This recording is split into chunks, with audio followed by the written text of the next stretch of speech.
Hi guys! Good afternoon! Ayan! Na-receive na po ni Ma'am May Love Oferio ang kanyang bahay. Oh my God! Tignan mo naman pag sinap sa halagang 10,000 lang meron na siyang bahay. Actually, interviewin ko si Ma'am. Ma'am, ano pong masasabi niyo sa inyong bagong bahay? Maganda. Bali, yung ano niya, yung bubong is buhos. Maganda. Tsaka malinis yung pag-turnover.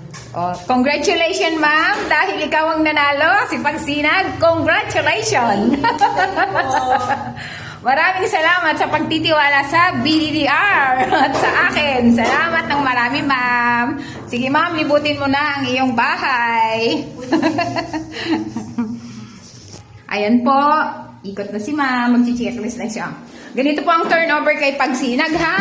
So, nangihinayang kayo sa 10,000. 10,000 nyo, ganito na ang bahay nyo. Di kayo makakahanap ng ganito. Mag-iintay lang kayo ng ilang months. Ito yung kanyang back door. Dito sa back door naman, pwede rin extend ni Ma'am yan. Kasi ang pwedeng pakialaman is ang likod. Yan. O, diba? Taray, ang ganda. Ang kanyang sink, naka-ano na din siya, naka-tiles. Tapos, may installation na ng kuryente. Ayan. Tapos, ang mga bintana is, ano na siya, sliding. So, maliwanag. Kagandahan is maliwanag. So, hindi siya madilim. Pag nagluto, maliwanag. Ayan. So, ang bintana, ayan, binubuksan na ni Ma'am, di ba? Napaka-hangin. Maliwanag. O, yan. Akyatin natin sa taas, ha? Dito po, ang turnover kay La Madam. So, ayan. O, di ba? Mataas. Maganda siya. May ano. Ayan. Ayan. Ang ganda po ang ceiling. Tignan nyo ang ceiling. Pagsinag South Place po ito, ha. Turnover na ni Ma'am Oferio. So, sa ilang months lang siya naghintay. 2 to 3 months lang na turnover na kaagad ang kanyang bahay. So, kaya dyan sa mga nag-aalanganin na parang ayaw bitawan ng 10K nyo, wag ho kayong maghinayang sa 10K nyo kasi magkakabahay po kayo ng ganito.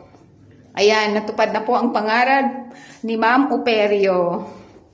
Ang ganda, di ba? Tignan nyo naman ang flooring. Yan. May mga kuryente na rin po na abang. So, ayan.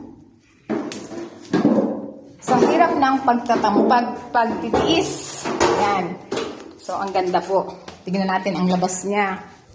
Ayan po ang labas. Hanggang dito po ang kanyang ano, ayan. Siguro kakasya po dito ang motor.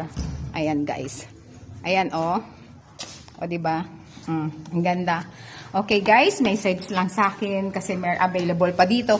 Pero dapat po complete tayo, ha?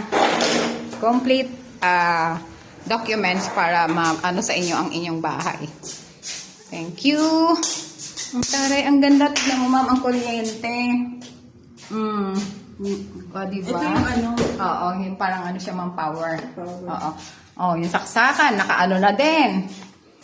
Tapos, ang kanyang CR, oh, nakatiles na. Ayan. Mayroon na ring switch. Ito, ang switch niya, ito, ma'am. Ang lababo niya, kompleto na rin to, ha. May handle faucet for shower. Tapos, ayan. So, ang ganda. O, diba? At least yung ano,